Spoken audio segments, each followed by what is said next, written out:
We have all heard the story, the legend behind the Taj Mahal, and how it was built by Mughal Emperor Shah Jahan in memory of Begum Mumtaz. But what also comes along with that story is the claim that he ordered for the craftsmen's hands to be chopped off so they could never recreate something similar. Over the years, there have been many theories and researches done to fact-check this urban myth. This myth, however, contradicts the existence of Taj Ganj, a large hamlet that still remains today. Emperor Shah Jahan built it to house the thousands of masons, artisans, and other employees who had gathered from all over his kingdom. The descendants of those employees still reside there and have kept alive their forefathers' skills. Also, after finishing the Taj, the same artisans built the city of Shahjahanabad in Delhi, a feat impossible to achieve without hands. After World War I, Australia in 1932 declared a war against emus. Emu is a flightless bird of Australia that is the second largest living bird. As about 20,000 emus began occupying farmland, which was intended for World War I veterans. The Ministry of Defense deployed soldiers and provided machine guns to annihilate the birds.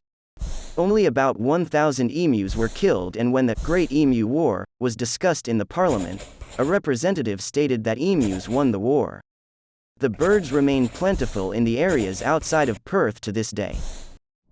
You may know them as the bunch of heroes that broke box office records with their movies.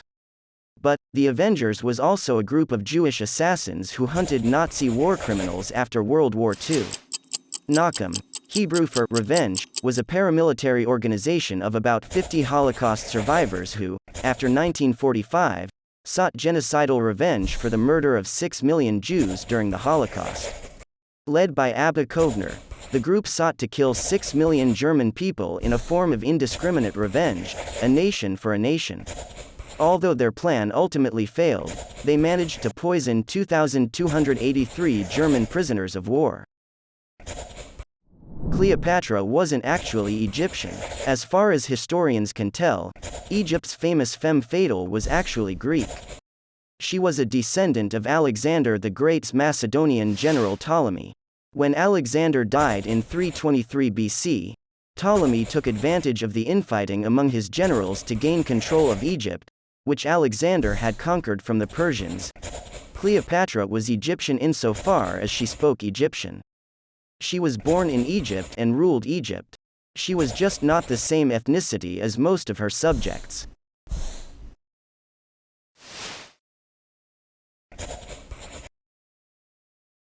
What do Mahatma Gandhi, Eleanor Roosevelt, and Adolf Hitler have in common? They have all been, once or several times, Nobel Peace Prize nominees. That is right, Adolf Hitler, the German dictator behind the Holocaust that killed about 6 million Jews, the most powerful and notorious dictator of the 20th century, was nominated for Nobel Peace Prize in 1939 by a Swedish MP named Erik Gottfried Christian Brandt when the world was on the brink of the bloodiest conflict in modern history. Apparently, Brandt never intended the nomination to be taken seriously. Brandt was a dedicated anti-fascist and had intended this nomination more as a satiric criticism of the current political debate in Sweden. At the time, a number of Swedish parliamentarians had nominated then British Prime Minister Neville Chamberlain for the Nobel Peace Prize, a nomination which Brandt viewed with great skepticism. However, Brandt's satirical intentions were not well received, and the nomination was swiftly withdrawn in a letter dated the 1st of February 1939. Famous conqueror, Napoleon Bonaparte, was once conquered by a horde of bunnies.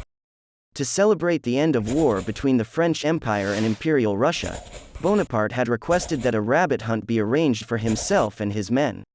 When the rabbits were released from their cages, the hunt was on. But something strange happened. The rabbits didn't scurry in fright. Instead, they bounded toward Napoleon and his men.